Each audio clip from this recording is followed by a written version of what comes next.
Hi, you're listening in on CMHA's Windsor-Essex branch podcast, Keep Connected. Keep Connected podcast is all about connections. Each week, listen in where we are going to invite individuals with a personal lived experience to tell us their story. We're going to hear about arts, therapy, music, research, and so much more. Our hope is by listening and having more individuals tell us stories about connections that we can create a help-seeking environment here in Windsor-Essex where we can end the stigma around mental health and have everyone connected so they know they're not alone.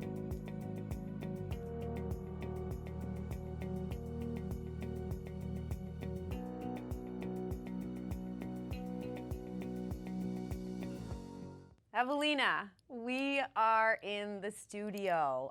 We are filming today, Media Work Studios, and we are actually sitting in the same room. So instantly, I'm excited. And our podcast is all about connections. So I think, I kept thinking to myself, first filmed podcast at MediaWorks. We got all excited and it's just the two of us. But then I thought about it. I don't think, listeners know enough about you and I and how fitting and how wonderful it is to, share our stories of, why we got into the field, maybe some personal lived experiences, who we are as individuals outside of work, but also at work. Absolutely, Jenny. I'm so excited to be here, and I'm just so pleased. Even though we wanted to introduce and do some topics, I think it's important that we're going to talk, one-on-one and talk about, what we do at Canadian Mental Health Association, what we were hoping for with this podcast, and just literally have a conversation, the two of us, about the importance of mental health and, why we chose to be here. I mean, we're both mental health educators in that role right now. So how long have you been doing that at Canadian Mental Health Association? Like, what brought you to work there, and what made you want to go into the mental health field? I think that everybody has a story. Everything that occurs to us throughout our life, it impacts us. And I remember in high school always wanting to be a doctor. Perhaps because of my cultural background, a big emphasis was constantly, my parents are both Portuguese, immigrated to Canada, really wanted to encourage me to go academics all the way.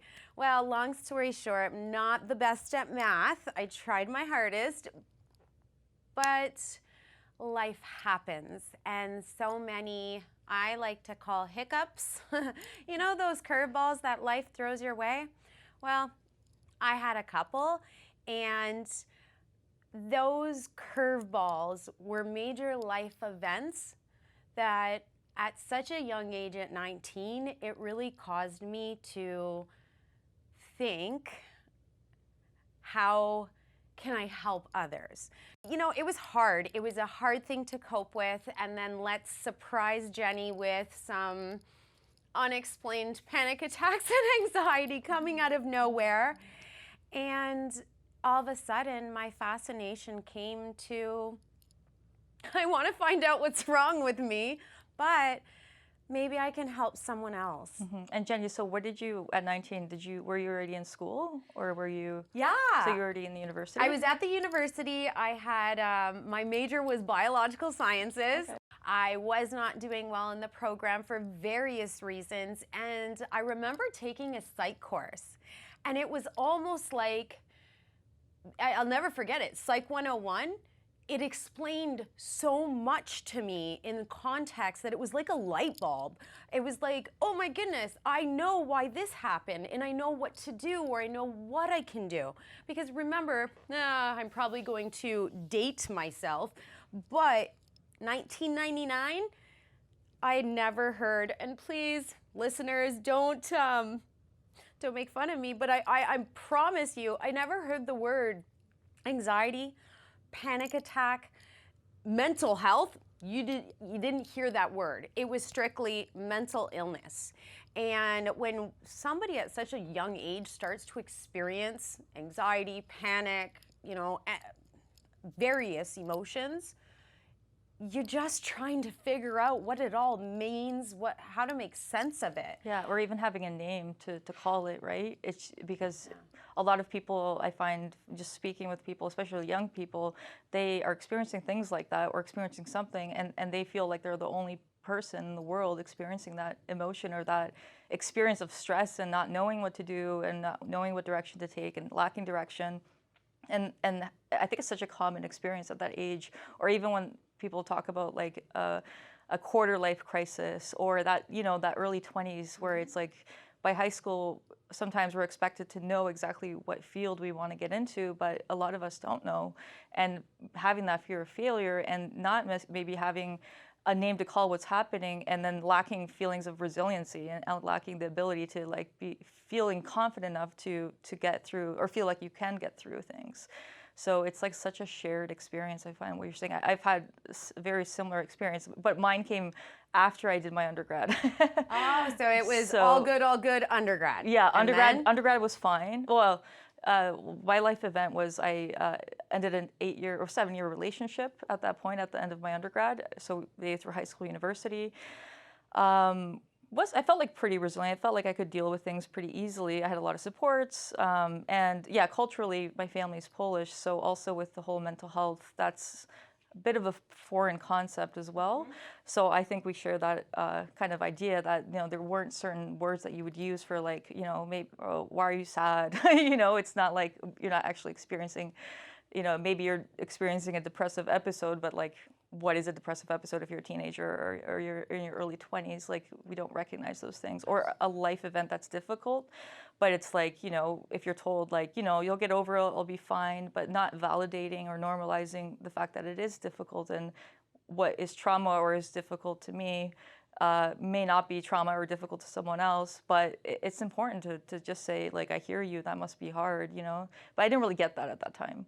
So Same. Getting through that. So that makes it a lot more complicated and a lot more difficult, because then I wanted to go into clinical psychology. So I wanted to do a PhD. I did my undergrad in psychology. So I did the thesis. So you did your undergrad in psych? Yeah. So me too. Yeah. So you switched over from biological sciences? Okay, after right away. first year, let's say, mom was not too pleased, failed some courses, but also, again, it's just things life throws at me. And went into clinical psych, same thing, honors.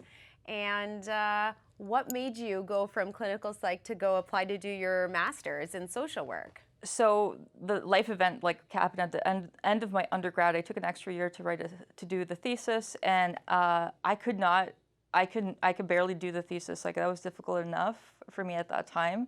And I wanted to take a break, and I also didn't want to do, the test you have to take to get into your master's GRE. And I'm like, I'm not prepared to study. And then I'm like, I don't like standardized tests and all that, that comes with that. So I'm like, I'm just not gonna apply anywhere. And I actually went back to Poland for a while, and I wanted to see if I could live there. My brother lives there. He moved back after high school, and he's older than I am. So I tried that, and then I came back because I realized I didn't really fit in there either. As a person basically raised in Canada since I was 5, it's hard to go back to a culture that I didn't fully, fit into at that time. So even though I'm like, maybe this will be a fresh start, but it turned out not what I expected. And then coming back, I got into a field of like health, like nutrition, herbal supplements and things like that, working for a company that was completely different. And I also did some research in between, but I eventually ended up getting to chemical dependency at the college, because I started getting an interest in substance use. Because I mean, how many people use substances and try to cope and things like that? Absolutely. And I was just very interested with that, because I knew that had a huge link to trauma, but I wanted to learn more about it. So trauma has always fascinated you as well, because you've mentioned that word a couple of times too, right? I didn't know what it was until I started learning basically in chemical dependency what trauma was. Maybe I heard it before, but until I learned the correlations between trauma and addictions, I was like, wow, that's a huge, huge correlation. So, and then that also opened up my mind about like, well, it's not just about mental illness, but it's like the chicken or the egg. This is so interesting, whether it's substance first or mental illness or trauma, or what comes first, and does it necessarily lead to certain things. So there's so many interesting things about the subject, right? Absolutely. And you did mention what was kind of neat is for anybody listening in, you know, I always tell, I have a couple of cousins that they are, you know, grade 10, grade 11. And to me, you know, I never ask, what are you thinking of doing? Why? I can't imagine knowing. How stressful. But when they do start asking about, oh, what do you need to do for mental health? Or what if I want to be a social worker? I always encourage everyone to take a step back and think about volunteering first. Think about being a helper, because whether you're in the mental health fields, I like just to say, if you're in the helping field, you gotta know that it also comes with a couple of occupational health hazards, such as like, you know, compassion fatigue and burnout, but also you have to understand that it's that yearning to help. To help someone, and I think that's what lit the fire in me. I felt better when I was helping someone. One experience I didn't mention was I did some clinical research at the hospital for a psychiatrist who worked with people, mostly with psychosis, right? So. I saw social workers there doing placement with other nurses, and I'm just like, wow, you have such a close relationship with the people you're working with. Like, I have a very structured, like in research, I'm like, I want that. Like, I want that closeness, that relationship you have, where there obviously are very clear boundaries, but it's like you're able to do more because you have more freedoms to do more.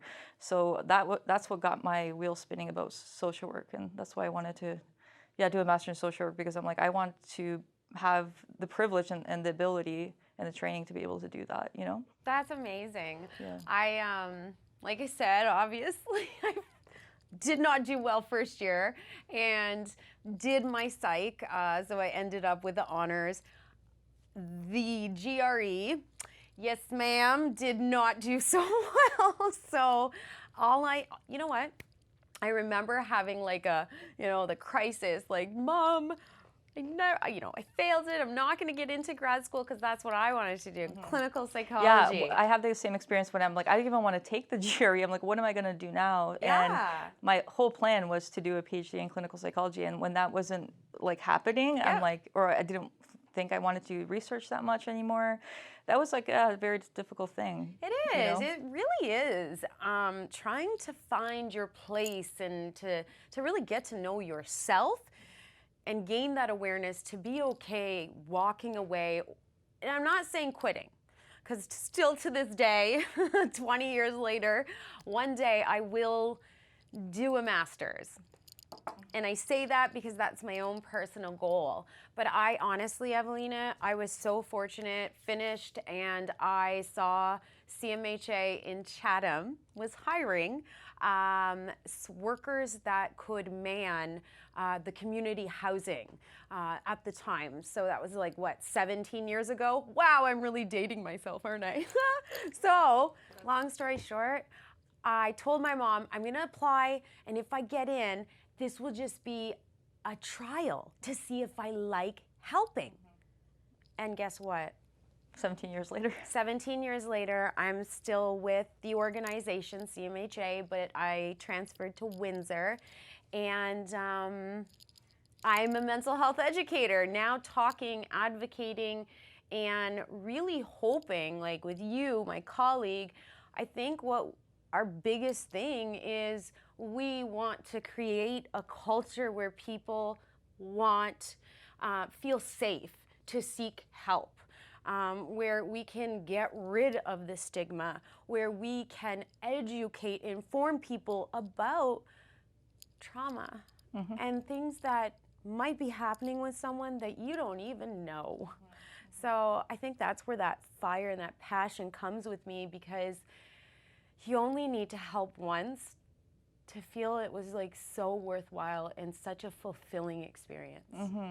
In one way, in one regard, until I saw people with lived experience and had the privilege of working with them, I didn't know necessarily what certain diagnoses might look like or how they might show up in people, and just working with people closely with you know, different things they were struggling with, and just knowing their resilience, and knowing, you know, how that doesn't necessarily have to be, oh, this is your label and this is what's going on and that's the end of it, you know? Like, people are very complex, and I think the stigma around having a diagnosis or having a name or saying, I'm experiencing anxiety and depression, either people minimize that or they say, oh boy, you have this, you know, mental illness diagnosis of some sort. Whereas we don't really look at that. If someone has gout, a medical condition or something like that, it's like, okay, they have gout or they have something else like that. They're diagnosed with something. They go to the doctor, get a diagnosis, they treat it, and they move along. Whereas, you know, a lot of mental health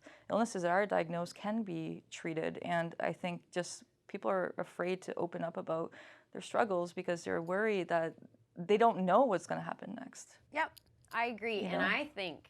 I think we're veering off topic, but I think we've kind of gone to a really cool place for conversation, where what I started to notice, I think society in general, and when I say that, I'm speaking about Canada, North America, maybe worldwide, there is more emphasis on the connection between mental and physical health. I mean, the World Health Organization, you know, that was their theme last year, right? Every 40 seconds worldwide, someone is dying, someone is taking their own life. So what that tells us is, I think we're hearing a lot more about mental health. People are starting to get comfortable. But what I've also noticed is that our language around it has somehow slightly switched. And I'll give you a perfect example. You know, when I do educations or trainings, I hear some people say, oh, well, is that person just looking for attention? Is that person have a personality disorder? And I'm like, what? Like, these were things that were not in my vocabulary when I was, you know, going through school. So I find that we're doing a great job speaking about mental health. I just think we have to pull back away from people being quick to say, oh, that must be depression. Oh, it must be anxiety. Oh, personality. It's like, no, just take all that away. I have seen, and I have personally witnessed so many people utterly devastated by receiving oh, yeah, maybe this is what you have. No. No, I hear you. And you know, every you know, psychiatrist or physician, like I think they're more, hopefully, from my experience working with a lot of them, some of them might be a little bit more cautious providing a label of symptoms that they're, you know, the other person might be experiencing, and not diagnosing it right away, and taking some time to get to know the person, and you know, and providing education about what that means or what that might look like. For some people that might be very helpful to learn, and for some people it might be like, oh boy, like, what does this mean now? It might hinder recovery and healing. And then it's like, well, if this is happening and mentioning family members or friends, it's like, what are their tools to support this person? Exactly. And that's where, you know, that isolation could come in, because, you know, you tell someone, this is maybe what my doctor said, or this is what I'm experiencing. It might, you know, people might not know what to say or what to do. And sometimes that makes the problem worse, because it's not validating. It's like, you know, dismissing or missing the fact that it's happening, right? Absolutely. So I think we still have so much work to do when it comes to mental health, when it comes to, you know, everybody, ensuring that the way we view physical health is the exact same way we view mental health. I think that CMHA Windsor, where we both work, I think we're super blessed and fortunate in our community to be able to work at one of the only organizations that actually has a health center built into CMHA. And you worked for a little bit on that side. Tell us the advantages of being able to have a CMHA and a health center combined into one building. Well, first off, I think it's wonderful that you do not have to be linked to CMHA for mental health services to be able to go and benefit from the services at the primary health center, at CMHA Health Center. Those things are separate. It just so happens to be at the same building. But say we used to work as a community support worker and my client needs a doctor, so much easier since I have a relationship with the staff there to, do an intake with them, make sure they have an appointment. Like I always call them. It's like we have that relationship and that rapport built already. And there's so many free groups on so many different things for the public that you don't have to even be a registered client for that. So like chronic pain management, smoking cessation, anxiety, depression, yoga, there's lots, right? So not only can you get that aspect, but that's the importance of what we're talking about physical health and mental health, because it's not just about feeling good physically and mentally. We can try our best to do that through self-care, through taking care of our needs, and that's the first step, I think.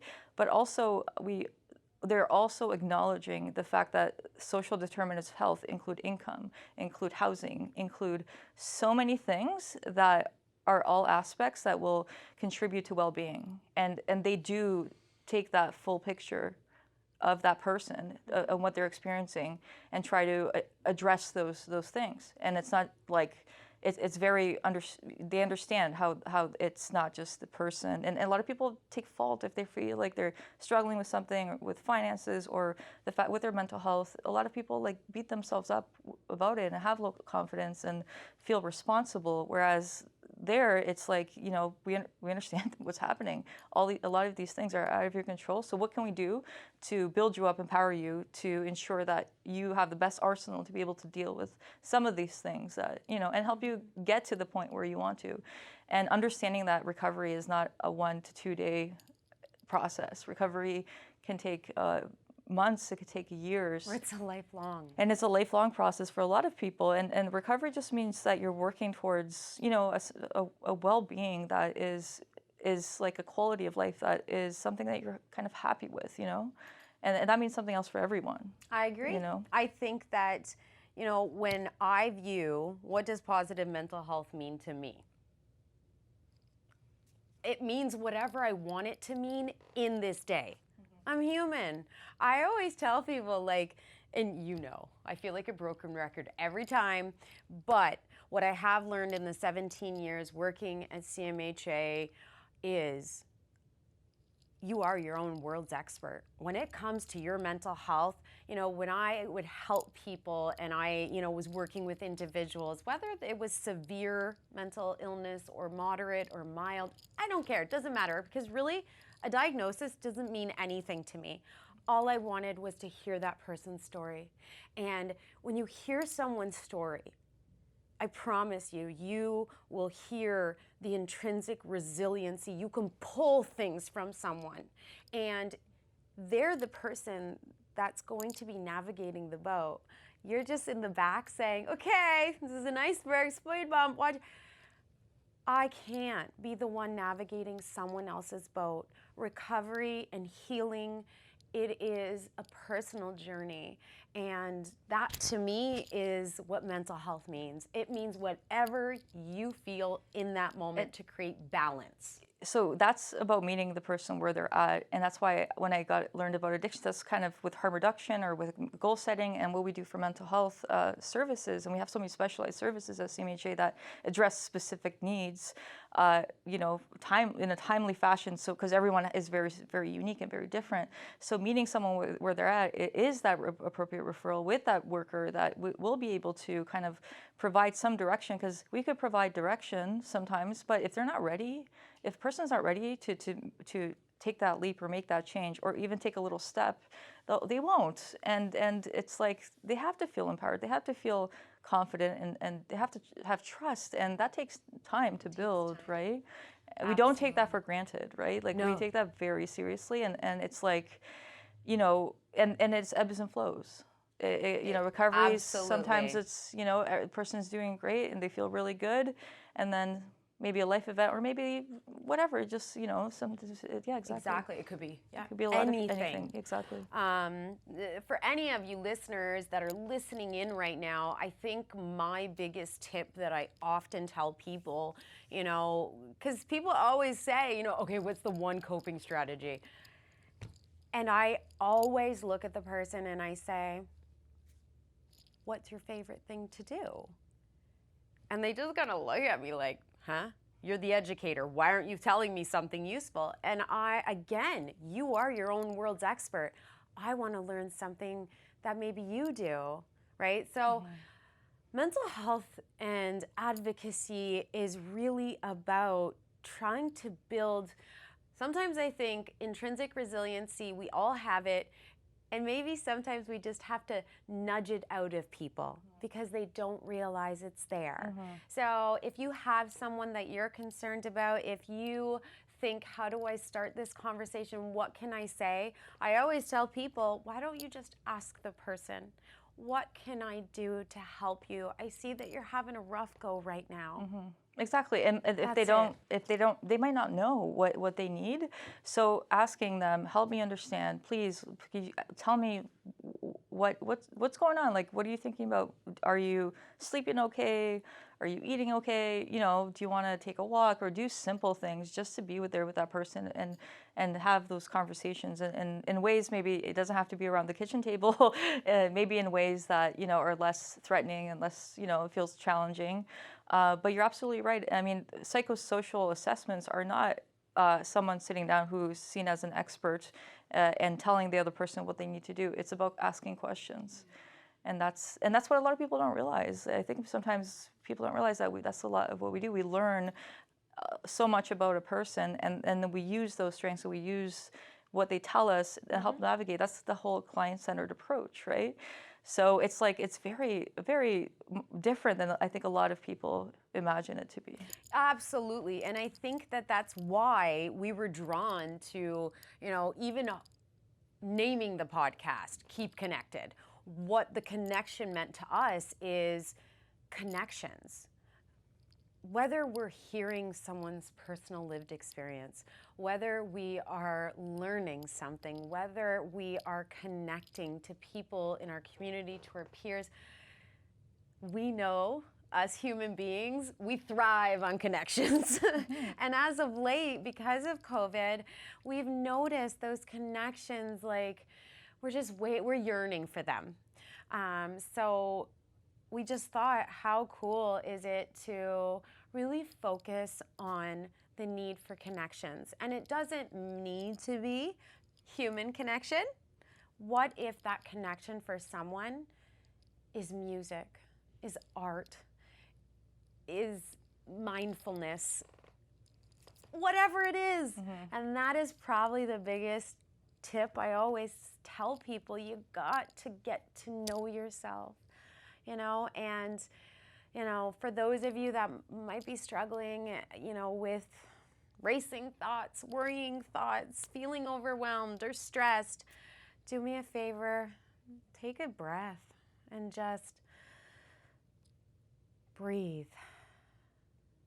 Absolutely, I totally agree, and luckily we're able to talk openly with each other and have the understanding that we will have good days, we will have bad days, not looking at it as, you know, oh no, it's this big thing, but just looking at it as this is what we're going through today, and just supporting one another. And number one is that support person in someone's life. And also, since we're colleagues, we understand what we do. We work very closely together, so that's helpful. So having whether that one colleague at work where you could debrief with and talk to and be open with, and in a safe, you know, a safe environment, knowing that, you know, it's okay to talk to them and share things with them, but also not necessarily putting.